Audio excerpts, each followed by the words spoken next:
Hey y'all, good morning. Happy Wednesday. It's Leslie and I am out on my sunny back patio, a little too sunny, forgive the squinting, but I'm out here for a reason because of the message that I had on my heart this morning.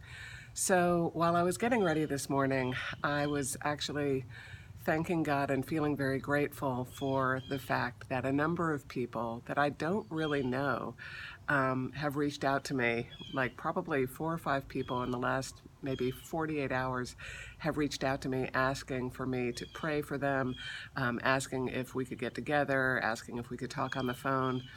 And these are people who either I've really never met before, maybe they know me from the church, or they are friends of friends or friends of my late husband, but they're not people with whom I had a direct relationship. But they have reached out to me because they have been encouraged and edified by witnessing my faith in the wake of losing my husband last year. And so I was thanking God for the measure of faith that He gave me, for giving me. Faith is actually my number one spiritual gift, faith and encouragement. And so I was thanking Him for giving me a large measure of faith. And according to Romans 12:3, Paul exhorts believers not to think of themselves more highly than they ought, but to use sober judgment according to the measure of faith that is given to them. And but that had me thinking that we are each given a different measure of faith. And I was thinking, well, is that fair?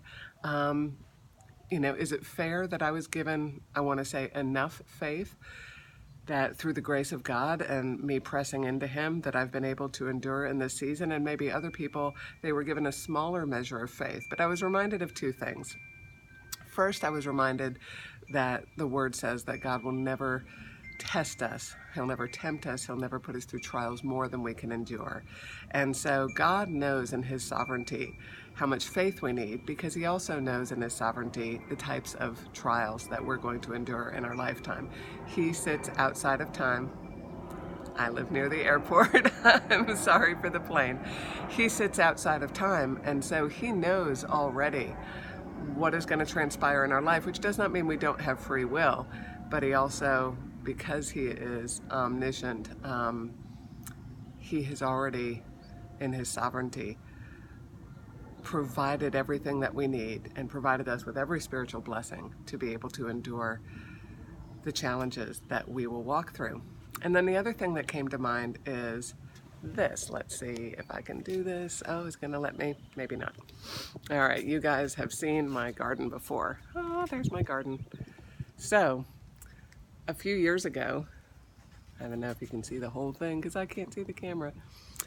A few years ago, Craig had some guys come to the house and use these extra bricks that were laying around at the house, use the extra bricks to, whoops, okay, good. I thought I stopped the camera, to build me a small raised garden bed. And it's small. It's like not even 3 feet wide, maybe about 6 feet, 7 feet long.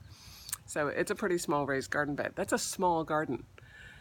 But even though I was given this small measure of faith, every year I plant a whole bunch of things in it. And so I've got me, tomatoes and cucumbers and basil, and I planted lavender this year and marigolds to keep the pests away. And I've already started to reap the harvest from my garden. And so even though I just have a small garden, it's my job to tend to that garden. And I can cultivate my faith in the garden of my heart in the same way that I cultivate the fruit that comes out of the garden in my backyard. And so today I want to encourage you to cultivate your faith.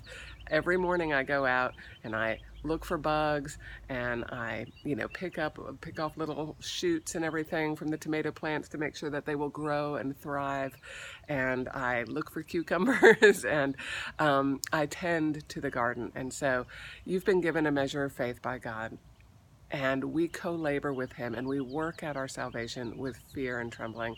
We work out our salvation as a child of God, pressing in to all of the resources and the blessings that he's bestowed upon us, most importantly, his word. And so I encourage you this morning to press into his word, press into God, cultivate your faith, tend the garden that you've been given, and you will be equipped to do every good work that he has purposed for you. God bless you today.